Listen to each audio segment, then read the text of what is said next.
A top Canadian Army general says military ties between Canada and India have not been affected by the diplomatic row over the killing of a Sikh separatist.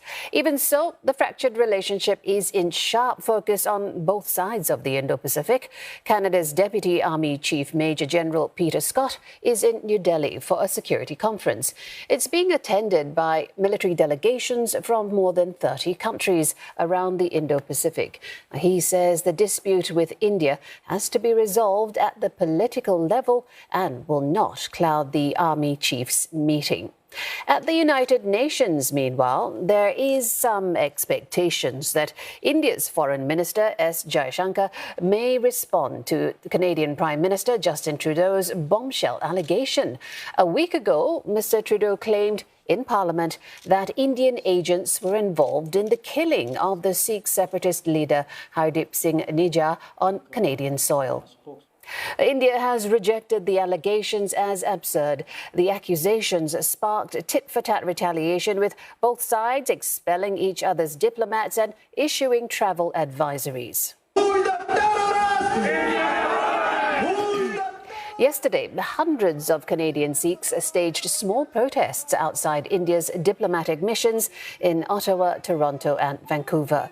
They denounced the Modi government and burned an Indian flag.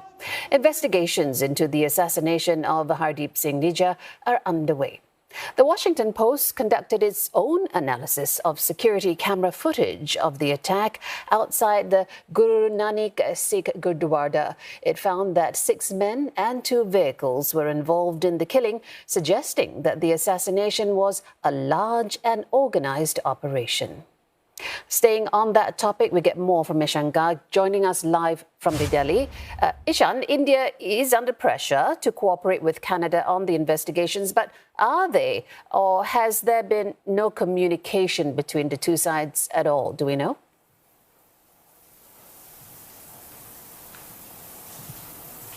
Well, the Canadian side and the Indian sides are saying very different things. The Canadian officials have said that they have reached out to their Indian counterparts and they have shared allegations, their specific concerns about the killing of the Sikh separatist leader. But the Indian government has so far said that they haven't received any specific information that could be acted upon.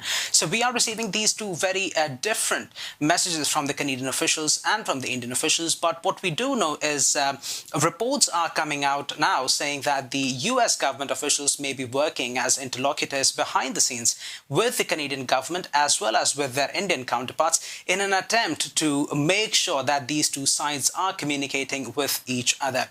Canada's allegations have come at a time when Canadian Prime Minister has said that he had raised these concerns directly with Prime Minister Narendra Modi, and a new media report says that other members of the G7 nations, especially President Joe Biden, has also raised these concerns with India as well. There hasn't been any confirmation of this from the Indian side, but now security analysts in India are saying that they assume that there should be some kind of communication going on between the Indian side and the Canadian side, especially with the US officials now in the mix. Let's look ahead a little. India's foreign minister is expected to speak at the UN General Assembly later. Is he likely to address the ongoing diplomatic row and Canada's allegations?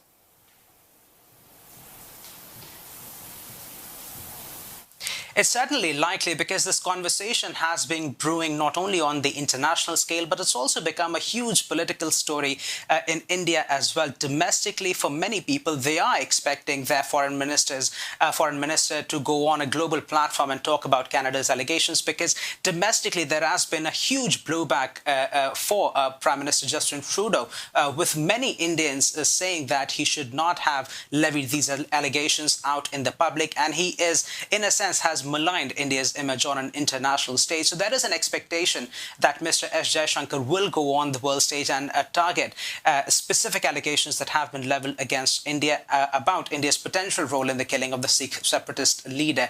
Mr. Jaishankar, when he earlier spoke in New York at the United Nations, he did make a veiled attempt, at least that's what it was seen as by many political analysts, when he said that there are certain countries which have for far been more influential on the global stage, and now they have started to weaponize that influence. And many analysts thought that was an attempt at dig at Mr. Justin Trudeau, who India claims that has been protecting separatist leaders under the garb of protecting their freedom of expression. So we are seeing that analysts are saying that these specific comments may come up once again when Mr. S. Jaishankar speaks in New York. He's again likely to meet his American counterparts as well, and it's likely that conversations around Canada's allegations on India could come up when Mr. S. Jaishankar meets his American counterparts in Washington, D.C. this week. Ishan Garg live from New Delhi. Thanks, Ishan.